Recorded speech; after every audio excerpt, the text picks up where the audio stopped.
ಚಿಕ್ಕಬಳ್ಳಾಪುರ ತಾಲೂಕಿನ ಪೆರೇಸಂದ್ರ ಗ್ರಾಮದ ಮೈತ್ರಿ ಅಭ್ಯರ್ಥಿ ಸುಧಾಕರ್ ಅವರ ನಿವಾಸದಲ್ಲಿ ಸುದ್ದಿಗೋಷ್ಠಿ ನಡೆಸಿದ್ರು. ಈ ವೇಳೆ ಬಿಜೆಪಿ ಪ್ರಣಾಳಿಕೆ ಮೈತ್ರಿ ಮುಖಂಡರ ಜೊತೆ ಬಿಡುಗಡೆ ಮಾಡಿ ನಂತರ ಮಾತನಾಡಿದ ಅವರು, ಲೋಕಸಭಾ ಕ್ಷೇತ್ರಕ್ಕೆ ಆಯ್ಕೆಯಾದ ಮೇಲೆ ಏನೆಲ್ಲ ಮಾಡಬಹುದು ಎಂಬುದು ಜನರಿಗೆ ಸಂಶಯವಿರುತ್ತೆ.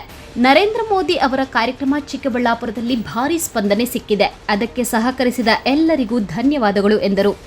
ಮುಂದಿನ 5 ವರ್ಷಗಳು ನೆನಪಿನಲ್ಲಿ ಇಟ್ಟುಕೊಂಡು ಜನರಿಗೆ 5 ವರ್ಷಗಳಿಗೆ ಏನೆಲ್ಲ ಕೊಡಬೇಕೆಂದು ಈ ಪ್ರಣಾಳಿಕೆಯಲ್ಲಿದೆ. ನರೇಂದ್ರ ಮೋದಿಯವರ 3ನೇ ಬಾರಿ ಪ್ರಧಾನಿ ಆದರೆ ಅವರಲ್ಲಿ ಜನರಿಗೆ ಕೊಡುವ ಗ್ಯಾರಂಟಿ ಬಗ್ಗೆ ಮುಂದಿನ ದಿನಗಳಲ್ಲಿ ತಿಳಿಸುತ್ತೇನೆ.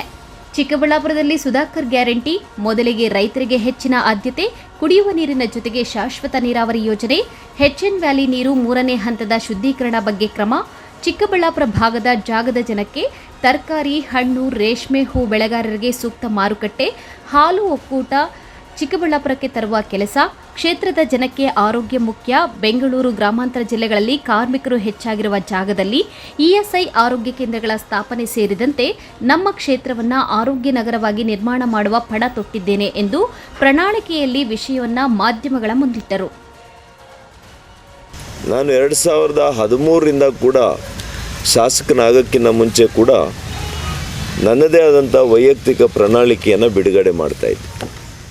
ಚಿಕ್ಕಬಳ್ಳಾಪುರ ಲೋಕಸಭಾ ವ್ಯಾಪ್ತಿಯ ಜನರು ನನಗೊಂದು ಅವಕಾಶ ಕೊಡಿ, ನಿಮ್ಮ ಸೇವೆ ಮಾಡ್ತೇನೆ ಎಂದು ಹೇಳಿದರು.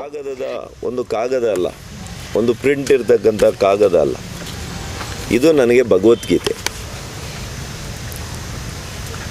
ಇದು ಮುಂದಿನ 5 ವರ್ಷಗಳು ನನಗೆ ಸದಾ ನನ್ನ ನೆನಪಿನಲ್ಲಿ ಇಟ್ಕೊಂಡು ನನ್ನ ಜನರಿಗೆ ಕೊಟ್ಟಂಥ ಮಾತನ್ನು ನಾನು ನಡ್ಕೋಬೇಕು ಅಂತೇಳಿ, ಇದು ನಾನು ದೇವ್ರನ್ನ ಪ್ರತಿನಿತ್ಯ ಏನು ಪೂಜೆ ಮಾಡ್ತೀನಿ, ನನ್ನ ತಾಯಿಯವ್ರನ್ನ ಯಾವ ರೀತಿ ಪೂಜೆ ಮಾಡ್ತೀನಿ, ಇದನ್ನು ಕೂಡ ಸದಾ ನಾನು ನೆನಪಿನಲ್ಲಿ ನನ್ನ ಮನಸ್ಸಿನಲ್ಲಿ ಇಟ್ಕೊಂಡು ಆ ಚಿಂತನೆಯನ್ನು ಇಟ್ಕೊಂಡು ಈ 5 ವರ್ಷಗಳು ಏನು ಕೊಟ್ಟಂಥ ಭರವಸೆಗಳು ನನ್ನ ಜನರಿಗೆ ಯಾವ ರೀತಿ ನಾನು ಇದನ್ನು ಸಾಕಾರಗೊಳಿಸ್ತೀನಿ ಅನ್ನುವಂಥ ವಿಷಯವನ್ನು ಈಗಾಗಲೇ ಕಳೆದ 10 ವರ್ಷದಲ್ಲಿ ನನ್ನ ಕಾರ್ಯವೈಖರಿಯನ್ನು ಚಿಕ್ಕಬಳ್ಳಾಪುರ ಕ್ಷೇತ್ರದ ಮತದಾರರು ನೋಡಿದ್ದಾರೆ.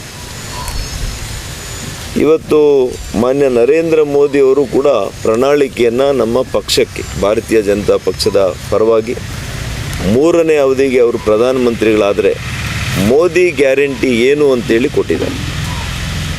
ಇದನ್ನು ಕೂಡ ನಾನು ನಾಳೆ ಅಥವಾ ನಾಳಿದ್ದು 2 ದಿನದಲ್ಲಿ ಒಂದ್ಸಲಿ ಮತ್ತೆ ನಾವು ಸೇರ್ತೇವೆ.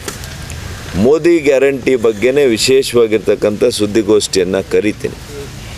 ಒಬ್ಬ ರೈತನ ಮಗ ಆಗಿರೋದ್ರಿಂದ ಪ್ರಾರಂಭದಲ್ಲಿ ನಾನು ನನ್ನ ರೈತ ಬಂಧುಗಳಿಗೆ ಏನು ಮಾಡ್ಬೋದು, ಮುಂದಿನ 5 ವರ್ಷದಲ್ಲಿ ಏನು ಮಾಡಬೇಕಾಗಿದೆ ಅವಶ್ಯಕವಾಗಿ ಅನ್ನುವಂಥದ್ದನ್ನು ಮೊದಲನೇದಾಗಿ ಬಯಲು ಸೀಮೆ ಪ್ರದೇಶದ, ಇವತ್ತು ಚಿಕ್ಕಬಳ್ಳಾಪುರ, ಕೋಲಾರ 8 ಜಿಲ್ಲೆಗಳಿದೆ, ನಮ್ಮ ಕ್ಷೇತ್ರ ಒಂದೇ ಇಲ್ಲ. ಇಷ್ಟು ಜಿಲ್ಲೆಗಳಿಗೆ ಕುಡಿಯುವ ನೀರಿನ ಜೊತೆಗೆ ಶಾಶ್ವತವಾಗಿರ್ತಕ್ಕಂಥ ನೀರಾವರಿ ಯೋಜನೆಯನ್ನು, ಅದು ಕೂಡ ಒಂದು ರಾಷ್ಟ್ರೀಯ ಯೋಜನೆಯಾಗಿ ರೂಪಿಸಲಿಕ್ಕೆ ಪ್ರಾಮಾಣಿಕ ಪ್ರಯತ್ನ ಮಾಡಿ 5 ವರ್ಷದಲ್ಲಿ ಅನುಷ್ಠಾನಕ್ಕೆ ತರ್ತೀನಿ ಅಂತೇಳಿ ನನ್ನ ಮೊದಲನೇ ಭರವಸೆ ಪ್ರಣಾಳಿಕೆಯಲ್ಲಿ ಇದೆ. ಎರಡನೇದು, ಇವತ್ತು HN valley, KC valley, Vrishabhavathi, ಇದರಲ್ಲಿ 3ನೇ ಹಂತದ ಶುದ್ಧೀಕರಣ ಆಗಬೇಕು. ನಮ್ಮ ಭಾಗದ ಬಾಗೇಪಲ್ಲಿ ಕ್ಷೇತ್ರಕ್ಕೆ ಬರಬೇಕು, ಹೊಸಕೋಟೆಯಲ್ಲಿ ಸರಿಯಾಗಿ ಇನ್ನೂ ಸಮರ್ಪಕವಾಗಿ ಬಂದಿಲ್ಲ, ಅಲ್ಲಿ ಬರಬೇಕು. ದೇವನಹಳ್ಳಿಯಲ್ಲಿ ಇನ್ನೂ ಕೆಲವು ಕೆರೆಗಳಿಗೆ ಬರಬೇಕಾಗಿದೆ. ಅದೇ ರೀತಿ ದೊಡ್ಡಬಳ್ಳಾಪುರಕ್ಕೆ ಬರಬೇಕಾಗಿದೆ. ಈ ಯಾವ್ಯಾವ ಕ್ಷೇತ್ರಗಳಲ್ಲಿ ಇನ್ನೂ ಕೂಡ ಸಮರ್ಪಕವಾಗಿ ಸರಬರಾಜು ಆಗಿಲ್ಲ, ಆ ಸರಬರಾಜು ಮಾಡೋ ನಿಟ್ಟಿನಲ್ಲಿ ಕ್ರಮವನ್ನು ತೆಗೆದುಕೊಳ್ಳುವಂಥದ್ದು. ಮತ್ತು ಇವತ್ತು ನಮ್ಮ ಕ್ಷೇತ್ರ ವಿಶೇಷವಾಗಿ ಚಿಕ್ಕಬಳ್ಳಾಪುರ ಜಿಲ್ಲೆ, ಬೆಂಗಳೂರು ಗ್ರಾಮಾಂತರ ಹಾಗೂ ಕೋಲಾರ ಜಿಲ್ಲೆಗಳು ತೋಟಗಾರಿಕಾ ಬೆಳೆಗಳಿಗೆ ರಾಜಧಾನಿ ಅಂತ ಹೇಳ್ಬೋದು. ರೇಷ್ಮೆಗೆ ಒಂದು ರಾಜಧಾನಿ, ಹಣ್ಣುಗಳಿಗೆ ರಾಜಧಾನಿ, ಹೂ ಬೆಳೆಗಾರರಿಗೆ ಕೂಡ ಒಂದು ರಾಜಧಾನಿ.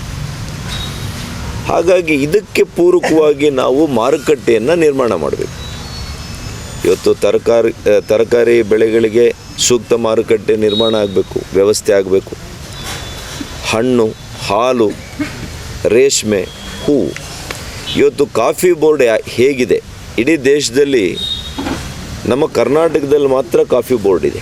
ನ್ಯಾಷನಲ್ ಕಾಫಿ ಬೋರ್ಡ್ ಅನ್ನೋದು ತಮ್ಗೆ ಗೊತ್ತಿದೆ, ಭಾಳ ಹಿಂದಿನ ಕಾಲದಿಂದ ಇದೆ, ಒಂದು 40-50 ವರ್ಷದಿಂದ ಇದೆ. ಬ್ರಿಟಿಷರ ಕಾಲಕ್ಕೆ ಪ್ರಾರಂಭ ಮಾಡಿದ್ದದು, ಮತ್ತು ಇದು ನಮ್ಮಲ್ಲಿದೆ. ಅದೇ ರೀತಿ ನಾನು 15,000 ಎಕರೆಗಳಲ್ಲಿ ನಮ್ಮ ಭಾಗದಲ್ಲಿ ಹೂವನ್ನು ಬೆಳೀತಾ ಇದ್ದಾರೆ ಇವತ್ತು. ಅದಕ್ಕೆ ಸೂಕ್ತವಾಗಿರ್ತಕ್ಕಂಥ ಬೋರ್ಡ್ ಇಲ್ಲ, ಇನ್ಫ್ಯಾಕ್ಟ್ ಭಾರತದಲ್ಲೇ ಇಲ್ಲ. ಹಾಗಾಗಿ ನಾನು ಇದನ್ನು ವಿಚಾರ ಮಾಡಿದ್ದೀನಿ, ಇಡೀ ದೇಶದ ಹೂವಿನ ಬೋರ್ಡನ್ನು ಚಿಕ್ಕಬಳ್ಳಾಪುರದಲ್ಲಿ ಸ್ಥಾಪನೆ ಮಾಡಬೇಕು.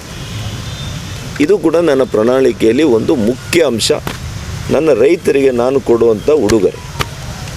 ಇದನ್ನು ನಾನು ಮಾಡೇ ಮಾಡ್ತೀನಿ. ಹೀಗೆ ರೈತರಿಗೆ ಮತ್ತು ನೀರಾವರಿಗೆ ಸಂಬಂಧಿಸಿರುವಂಥ ವಿಷಯಗಳನ್ನು ಪ್ರಸ್ತಾಪ ಮಾಡಿದ್ದೀನಿ. ಮತ್ತು ಹಾಲು ಒಕ್ಕೂಟ ಚಿಕ್ಕಬಳ್ಳಾಪುರ ಜಿಲ್ಲೆಗೆ ತರುವಂಥದ್ದು ಕೂಡ ನನ್ನಲ್ಲಿ ಭಾಳ ಮುಖ್ಯವಾಗಿರ್ತಕ್ಕಂಥ, ಅದು ಕೂಡ ನಮ್ಮ ರೈತರಿಗೆ, ಹೈನುಗಾರಿಕೆ ಬೆಳೆಗಾರರಿಗೆ, ಹೈನುಗಾರಿಕೆಯಲ್ಲಿ ತೊಡಗಿಸ್ಕೊಂಡಿರ್ತಕ್ಕಂಥವ್ರಿಗೆ ಅದು ಮುಖ್ಯ.